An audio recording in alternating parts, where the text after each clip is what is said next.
હાંસોડ તાલુકા કોંગ્રેસ સમિતિ દ્વારા વિવિધ પ્રશ્નો બાબતે મામલતદારને આવેદનપત્ર પાઠવાયું।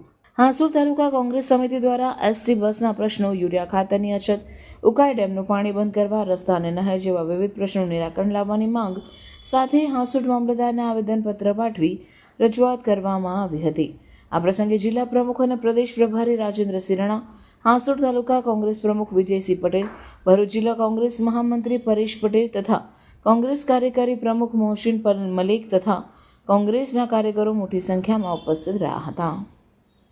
હાંસોડ તાલુકો 100% ખેતી ઉપર નિર્ભર છે, ત્યારે આ જે સરકાર કે 90 દિવસ માટે નહેર બંધ કરી છે, એના માટે સખત અમારો વિરોધ કરીએ છીએ। ખાતર, દવાના જે ભાવો વધ્યા છે એને પણ અમે સખત વિરોધ કરીએ છીએ। આ ભ્રષ્ટાચાર સામે આ જે મનરેગાના કૌભાંડો છે એ તપાસ નિમ્ન સ્તર પર છે અને એ જે મંદરગતિએ ચાલે છે એને ટેસ્ટ કરી એ જે ભ્રષ્ટાચારીનું ખોળા પાડવા માટે અમારે આજે આપણે મામલતદાર કચેરી આવેદનપત્ર આપવું પડ્યું છે। ખેડૂતોને ખૂબ જ અત્યારે તકલીફ પડી રહેલી છે। ખાતરના ભાવ બેફામ વધારવામાં આવેલા છે અને ખાતરની ખૂબ જ અછત છે અને આ ભ્રષ્ટાચારી ભારતીય જનતા પાર્ટીના આગેવાનો આ ખાતરને મેનેજ કરીને ઉદ્યોગોને કઈ રીતે આપીને ડબલ પૈસા લેવાય એ કરી રહ્યા છે અને અધિકારીઓ હાથ પર હાથ જોડીને તાલી પાડી રહ્યા છે। એ કોઈ સંજોગોમાં કોંગ્રેસ ચલવી નહીં લે।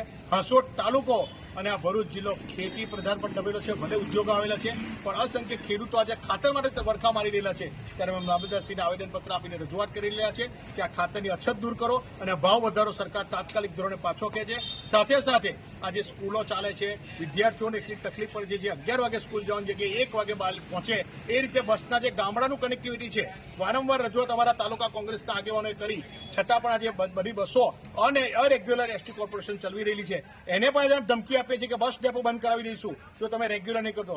માણસની વાત છોડો, પહેલા વિદ્યાર્થીઓનું શું થાય, જે બીમાર છે એનું શું થાય, ગામડામાં કોઈ કનેક્ટિવિટી નથી, એનું પણ કોઈ આ ભારતીય જનતા પાર્ટીના આગેવાનો નિરાકરણ લાવવા તૈયાર નથી, ત્યારે અમે આ મુદ્દે જલદ આંદોલન કરવા પણ તૈયાર છે। સાથે સાથે ગઈકાલે ભારતીય જનતા પાર્ટીના સરકારના મિનિસ્ટરો દ્વારા સુરત ડિસ્ટ્રિક્ટમાં, સાઉથ ગુજરાતમાં જે ઉકાઈ કેનાલ આવેલી છે એનું પાણી ઘણા દિવસો